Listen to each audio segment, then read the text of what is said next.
코로나 때나 IMF 때보다 훨씬 어렵다라고 얘기하는 게 중론입니다. IMF 때는 정말 파산을 하거나 이렇게 되면 뭔가 내가 리셋이 되고 새로운 사업을 시작할 수 있는 계기인데, 지금은 우리가 아픈 걸로 얘기하면 급성질환이라기보다는 만성질환에 가까웠거든요. 급성질환이면 빨리 응급실에 실려가서 수술을 하자. 지금은 병원에 가도 수술할 방법이 없어요. 그냥 약 드릴 테니까 그냥 약 드시면서 견디셔야 돼요. 이런 지금 상황이다.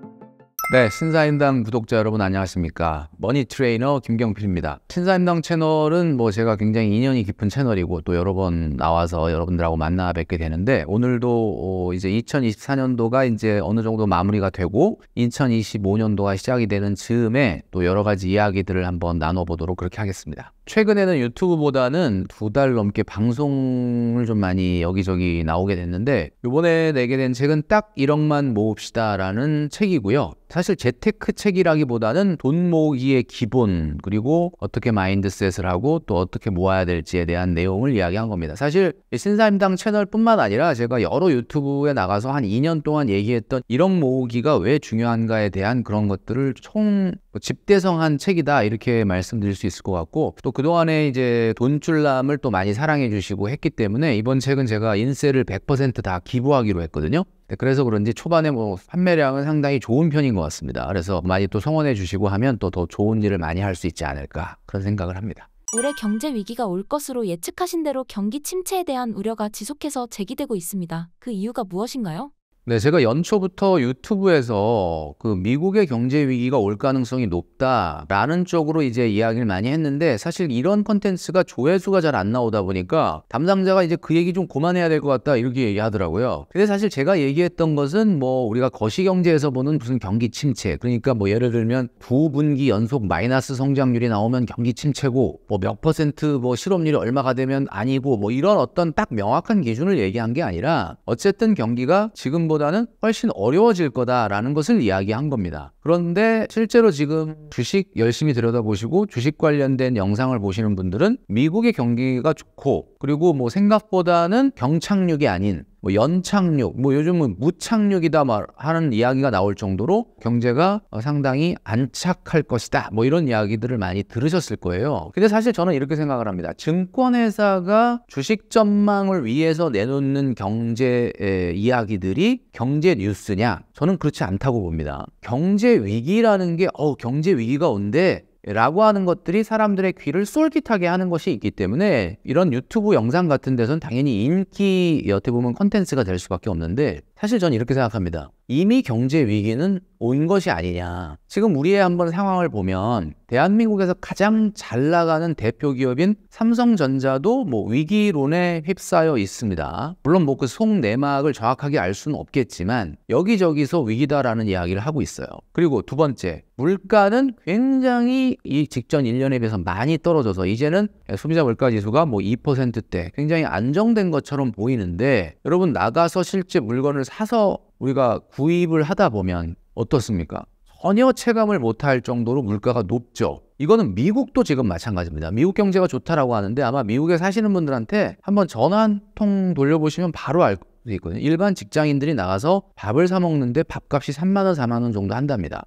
사실 소득이 우리나라보다 좀 높은 나라니까 당연히 전체적인 물가는 당연히 높겠지만, 지금 좀 이제 심한 얘기로 하면 못 살겠다, 너무 힘들다, 너무 비싸다, 이런 얘기를 하거든요. 최근에 미 대선에서 트럼프 후보가 굉장히 인기를 얻게 되는 이유도, 최근에 물가가 엄청나게 떨어졌지만 집권했을 때에 비하면 아무리 떨어져도 훨씬 비싸다. 전반적으로 일반적인 미국 국민들이 살아가는데 너무 힘들다. 이거 우리나라도 굉장히 비슷한 상황이에요. 거기다 자영업을 보시면 코로나 때나 IMF 때보다 훨씬 어렵다라고 얘기하는 게 중론입니다. 그거 그냥 앓는 소리 하는 거겠지. 그게 아니라 IMF 때는 정말 파산을 하거나 이렇게 되면 뭔가 내가 리셋이 되고 새로운 사업을 시작할 수 있는 계기인데, 지금은 우리가 아픈 걸로 얘기하면 급성질환이라기보다는 만성질환에 가까웠거든요. 급성질환이면 빨리 응급실에 실려가서 수술을 하자. 수술을 하고 나면 많이 호전이 되기도 하죠. 그런데 지금은 병원에 가도 수술할 방법이 없어요. 그냥 약 드릴 테니까 그냥 약 드시면서 견디셔야 돼요. 이런 지금 상황이다. 내년 경제 상황은 어떻게 전망하시나요? 자영업이 어느 정도나 힘드냐면 지금 대출, 우리나라의 자영업자 대출이 400조에 육박을 하고 있습니다.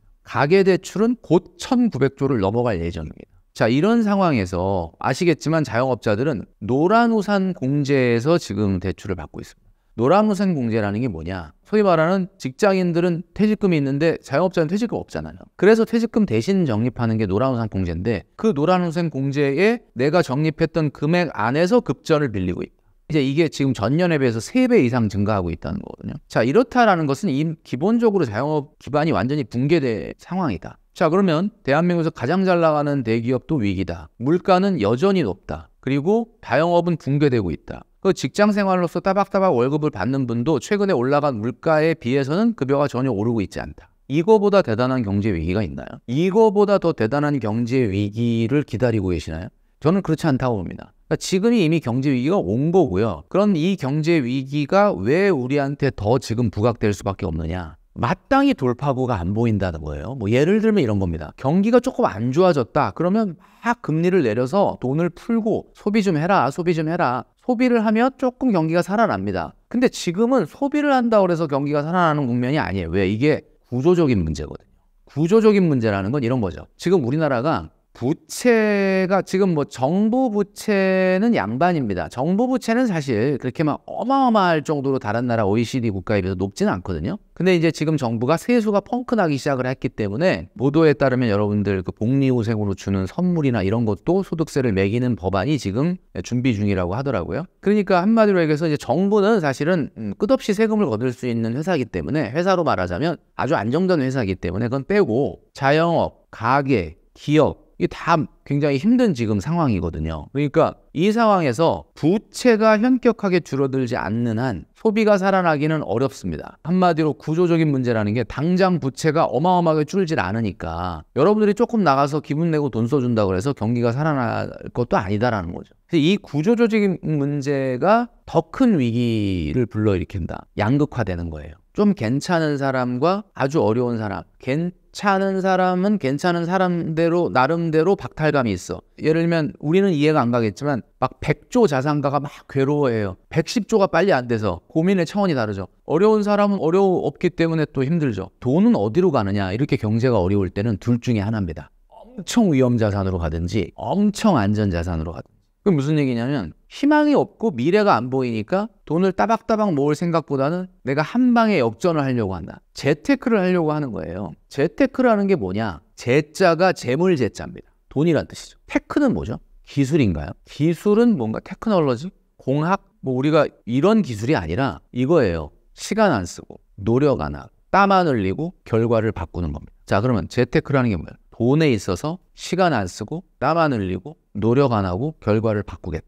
이게 재테크예요. 저는 이 재테크를 우리 청년이나 청소년이나 아이한테 가르치면 안 된다고 생각합니다. 왜냐? 코인이라고 하는 거, 뭐 요즘 최근에 뭐 그 디지털 금이라고 하는 비트코인 굉장히 올라가고 있는데, 비트코인 말고 뭐 이렇게 여러 가지 뭐 흔히 우리가 뭐 잡코인이네, 알트코인이네 하는 거 있잖아요. 그런데 섣불리 투자했다가 돈을 잃은 연예인들 굉장히 많거든요. 근데 처음에 딱 시작할 때 투자를 했는데 엄청 돈을 번 거야. 그럼 그 사람은 머릿속에 본업은 다 잊어버리고, 이야, 이 세상에 이런 게 있구나. 시간 안 쓰고 노력 안 하고 땀 안 흘리고 확 바뀌는 게 있구나. 그 사람은 신이 그 사람을 버린 겁니다. 헤어나오질 못해요. 근데 만약에 코인을 처음에 딱 투자했는데 완전 망했어. 그 사람은 코인 쳐다도 안 봅니다. 그 사람은 신이 구한 사람이죠.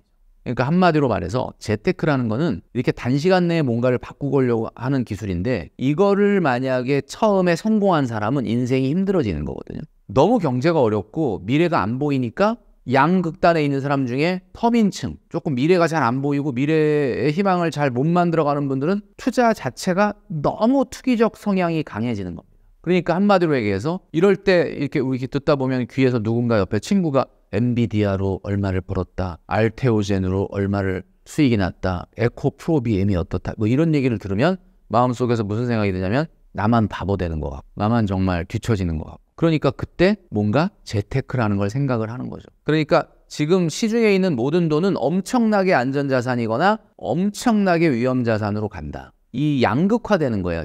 중간은 없어. 중간. 하이 리스크 하이 리턴과 로우 리스크 로우 리턴이 있고, 미들 리스크, 미들 리턴이 있죠. 사실 경제가 살려면 미들 리스크, 미들 리턴에 사람들이 돈을 넣어야 돼요. 이 미들 리스크, 미들 리턴이 뭘까요? 그게 사업이에요. 비즈니스. 뭔가 내가 어떤 가게를 내보고 어떤 창업을 해보고 창업을 해서 고용이 발생하고 뭐 내가 가게 하나를 내더라도 간판을 해야 되고 인테리어를 해야 되고 기기를 사야 되고 이런 것들이 다 경제 효과, 총수요를 우리 사회 전체의 부를 늘릴 수 있는 총수요가 늘리는 일인데 이런 데는 돈이 하나도 안 갑니다. 안 가고 엄청나게 안전한 데에만 돈을 부자들이 넣고 엄청나게 안전한 데 돈을 넣는다는 게 뭐예요? 안전하다는 게 뭡니까 여러분? 안전하다는 게 수익률이 떨어진다는 거예요. 수익률이 떨어진다는 게 무슨 얘기예요? 막 수익률이 1, 2%도 안 근데 1, 2%도 안 되는 걸 사요. 뭐 예를 들면 이런 거죠. 원베일리, 레미안 원베일리, 반포에 있는 아파트. 한강 보이는 라인은 51억이랍니다. 34평이에요. 34평을 51억에 산다는 거는 말도 안 될 정도로 수익률이 그지 같은 거죠. 근데 왜 사? 그냥 일단은 그게 가장 안전하다고 생각하는 거예요. 금이 지금 얼마나 올랐습니까? 내 귀에까지 금 얘기가 들어와서 밥 먹을 때마다 동료가 금 얘기를 하고 야, 금이 미쳤나 봐. 이런 얘기가 될 정도로 올라가는 상황이라는 얘기는 무슨 얘기예요? 지금은 일단 수익률이 당장 그지 같을 수밖에 없다. 별로라는 얘기죠. 다 안전자산은 이렇게 수익률이 낮아요. 그러니까 한마디로 얘기하면 워낙 비싸게 샀기 때문에 앞으로 더 성장할 가능성은 상대적으로 생각보다 적다. 그럼에도 불구하고 롱텀으로 가장 안전하다고 생각하니까 안전자산에 몰리는 거예요. 그러면 반대로 위험자산, 코인. 비트코인은 이제는 뭐 국민연금도 간접 투자를 할 정도로 어느 정도는 이 코인이라고 하더라도 자산시장에서 인정을 해주는 대표 자산이 돼버렸는데 그 뭐 한 2만여 개 정도의 그 알트코인 있지 않습니까? 거기도 지금 돈 들어간 사람이 많은데 이 비트코인이 뜨면 또 뭐가 문제냐면 비트코인하고 비슷한 거예요 이러면서 또 소위 말하는 알트코인들이 또 기성을 부릴 수가 있고 왜냐면 비트코인 살라니까 너무 비싸. 그러니까 비트코인하고 비슷한 거라며 아직 싸. 그러니까 이거는 되게 투기적인 성향이 강한 사람들이 엄청나게 도박과 같은 위험을 테이크하면서 들어간다. 그러니까 돈이 중간인 사업, 비즈니스, 창업 이런 쪽으로 미들리스크, 미들리턴은 가는 돈은 사라지고 완전 안전자산 아니면 완전 위험자산으로 위험자산은 그냥 도박인 거죠. 그냥 희망이 없으니까 나 뭐 지금 한 2천만 원밖에 없는데 내가 뭐 이거 뭐 어떡하냐. 그러니까 내 2천만 원 갖고 따박따박 모아서 저축을 하려니 너무 미래가 안 보이네. 그러고 그냥 뭐 코인에 몰빵을 한다. 이런 인생들이 이제 시장에 많이 나타나니까 사회는 극도로 불안해지고 이게 경제 위기가 아니면 뭐가 위기냐 저는 이렇게 생각을 하는 거죠. 그리고 지금 대한민국의 기간 산업 뭐 예를 들면 전통적인 통신, 금융, 제조업 또 뭐 소비재, 유통 이런 기업들의 주가가 지금 어떻게 되냐 완전 소외되고 있거든. 누가 요즘 국장을 하냐 미워도 다시 한번 싸니까 조금 갖고 있어서 보는데 이러니까 지금 주가는 2,500, 600에 갇혀 있고 미국 주식은 뭐 하늘이 높은 줄 모르고 올라가는데 우리나라 주식은 그냥 갇혀 있어요. 그러니까 이게 무슨 얘기냐면 이거야. 지금 우리나라의 대표적인 기업들의 전통 기업들을 보면 주당 순자산의 반도 안 되는 주가인 회사들도 많거든요.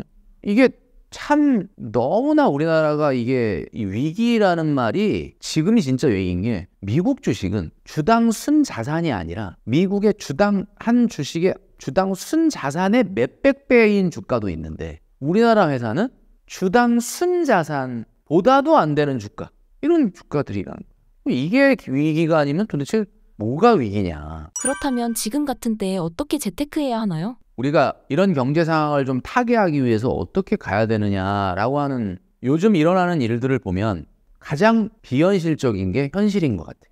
이런 일이 일어날까? 할 정도의 일이 일어나는 거죠. 그래서 이미 경제 위기는 우리가 겪고 있는 거다라는. 그런데 더 위기가 뭐냐? 이 상황에서 뭐가 중요한지를 잘 모른다는 게 최고 위기인 거예요. 지금 우리 신사임당 채널을 보시는 많은 분들 그래 이 얘기를 듣고 보니까 진짜 지금이 위기네. 이미 위기의 한가운데 들어와 있구나. 그런데 진짜 위기는 뭐냐? 위기라는 것이 만성이 되다 보니까 위기인 줄을 모르는 거예요. 그러니까 개구리가 이렇게 세숫대야에 개구리를 넣어놓고 개구리를 어떻게 죽이느냐? 뜨거운 물을 갑자기 확 보면 개구리가 놀래서 확 튀어나가잖아요. 근데 그렇게 하질 않고 미지근한 물을 계속 그 세숫대야에다가 붓는 거야. 개구리는 이게 변온동물입니다. 그래가지고 개구리가 온도가 일정 수준 올라가면 딱 심장이 멈춰요. 뜨거운 물 보면 당연히 뭐 죽는데 뜨거운 물 보면 지가 뜨거우니까 도망가잖아요. 미지근한 물, 따뜻한 물을 계속해서 부으면 개구리가 생각을 한대요.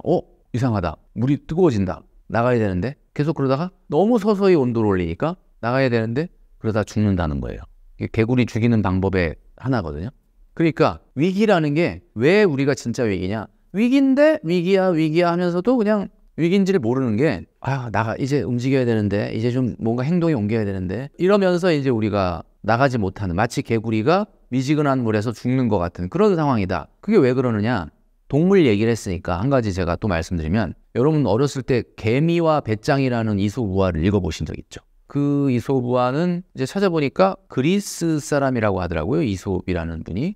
근데 개미하고 배짱이라는 내용은 여러분 다 아실 겁니다. 개미는 이 여름날에 이 겨울이 올 걸 대비해서 겨울이 오면 먹이를 못 구하지 않습니까? 그러니까 열심히 저축을 합니다. 먹이를 모아서 저장을 해둡니다. 그런데 배짱이는 개미와 달리 놀면서 노래나 부르면서 이렇게 한가하게 보내. 겨울이 오니까 배짱이는 먹이가 없어가지고 이 겨울을 날 데가 없어가지고 뭐 개미를 찾아간다 뭐 그런 내용이에요. 그런데 이 이솝우화가 상당히 잘못된 내용입니다. 이게 왜 그러냐면 개미들이 요즘은 그렇게 열심히 저축을 안 합니다. 요즘은 다 뭐 하냐면 주식창만 들여다보고 있어요. 근데 이제 개미가 겨울을 대비해가지고 이렇게 열심히 저축을 했던 이유는 뭐냐면 개미는 알고 있었던 거예요. 겨울이 먹이를 구할 수 없는 겨울이 오는구나. 이걸 안다는 거죠. 그럼 배짱이는 왜 이렇게 개미처럼 열심히 먹이를 구하지 않고 놀았을까? 이유가 있습니다. 그게 바로 뭐냐면 배짱이는 한 해살이 곤충이에요. 그러니까 무슨 얘기냐면 겨울이 알로 동면을 하고 봄에 태어나서 살다가 겨울이 되기 전에 알을 낳고 죽는 거예요. 그러니까 무슨 얘기냐면 배짱이는 자기 라이프를 정확하게 알고 있는 거야. 나는 겨울까지 안 나. 겨울 전에 나는 내 생애가 끝나. 내 라이프 사이클을 정확하게 알고 있다. 내 생애 주기를 정확하게 알고 있다. 그러니까 당연히 배짱이는 굳이 그렇게까지 개미처럼 저장을 할 이유가 없었던 거죠. 저는 무슨 얘기를 드리고 싶냐면 개미도 배짱이도 자기가 지금 살고 있는 현재가 아닌 그 이후의 시간을 정확하게 알고 있습니다. 개미는 한마디로 겨울에 먹이를 구할 수 없는 시기가 온다는 걸 알고 있고 배짱이는 어차피 겨울 되기 전에 나는 내 인생이 끝난다는 걸 알고 있죠. 그런데 지금 우리가 왜 이 개미하고 배짱이 얘기를 제가 했느냐? 우리는 과연 그러면 개미하고 배짱이 정도만큼이라도 내 생애 주기에 맞는 자산관리와 돈관리를 하고 있느냐? 안 하고 있어요, 제가 보기엔. 위기라고 말은 해. 어렵다 뭐 그런데 지금 딱 보면 뭐 할 거 다 해? 그러면 과연 우리의 인생이 배짱이처럼 한 해살이냐? 아니거든요. 그런데 이런 위기가 왔는데도 불구하고 뭐 월급 300인데도 차 그냥 좋은 차 다 뽑아갖고 타고 다니고 그런단 말이에요. 그러니까 이게 이런 현상이 저는 더 위기에서 더 어떻게 보면은 더 심각한 위기가 아니겠느냐라는 생각을 하는 거죠. 그리고 어차피 터널이라는 것은 영원히 끝나지 않는 터널은 없죠. 그러니까 언젠간 이 터널을 벗어날 날이 오겠지만 이 터널이 짧아지고 우리가 빨리 이 터널을 극복하려면 지금 조금 바꿔야 된다라는 겁니다. 그 바꿔야 된다라는 게 뭐냐? 결국은 우리가 마음의 허리띠를 조금 더 졸라매야 된다는 거죠. 그래서 우선은 전체적으로 가계부채나 또 자영업자 부채나 이 부채부터 먼저 조금 줄이지 않으면은 미래의 소비 여력이라는 것 자체가 전혀 살아나지 않기 때문에 우리가 왜 부자가 돈 많이 벌었다고 해서 경제가 안 살아나는 이유가 부자는 하루에 10끼, 20끼 먹는 것도 아니고 하루에 옷을 5, 6벌 갈아입는 것도 아니기 때문에 총수요가 늘어나야 된다. 총수요라는 건 결국 사회 구성원, 경제 구성원의 전체적인 수요가 늘어나야 되는데 그 수요가 늘어난다라는 것은 뭐냐? 결국은 그 사람들의 지갑이 열려야 되고 지갑이 열리려면 소비 여력이 있어야 된다. 언제까지 빚을 내서 쓸 수는 없거든요. 그렇다면 일단 1차적으로 부채가 조금 감소해야 된다는 거죠. 근데 이제 좀 위험한 거는 지금 미국이 어쨌든 금리를 0.5% 낮췄고 한 번 더 뭐 0.25 정도를 낮출 거라고 예상이 되고 있다고 합니다. 그렇다면은 뭐 굉장히 어려워진 이런 경기 상황에서 한국은행도 어쩔 수 없이 가계부채 문제를 자극할 수밖에 없는 위험을 감수하더라도 금리를 낮출 수도 있어요. 이렇게 됐을 때 부채를 이참에 조금 더 낮춰야 되는데 낮추지 못하지 않을까라는 것 때문에 좀 우려가 되는 거죠. 잠깐 약을 먹으면 기운이 바짝 하거든요. 위기인 줄 알았는데 몸이 괜찮은 것 같은데 내가 체력을 키우지 않고 그냥 약을 먹었더니 금리 인하 한 2번 해주면 지금 우리가 뭐 0.25는 사실 뭐 이렇게 어마어마하게 경제에 영향을 줄 정도의 금리가 아니었는데 한 번 더 만약에 0.25를 한국은행이 낮추거나 한 번 더 낮추게 되면 조금 약 기운에 괜찮은 것 같은데 이러면서 또 마치 나은 것 같은 느낌이 들 수도 있다. 근데 이게 아니거든요. 구조적으로 지금 전체적인 부채의 볼륨을 아마 우리 영상을 보시는 분들도 이자 내기 조금 괜찮아졌어가 아니라 조금 낮춰주시는 노력이 필요하다. 제가 늘 말씀드리지만 부채를 줄이는 것도 저축이에요. 그러니까 원금 상환하는 것도 이제 그런 것들이 좀 필요하지 않을까라는 생각을 합니다.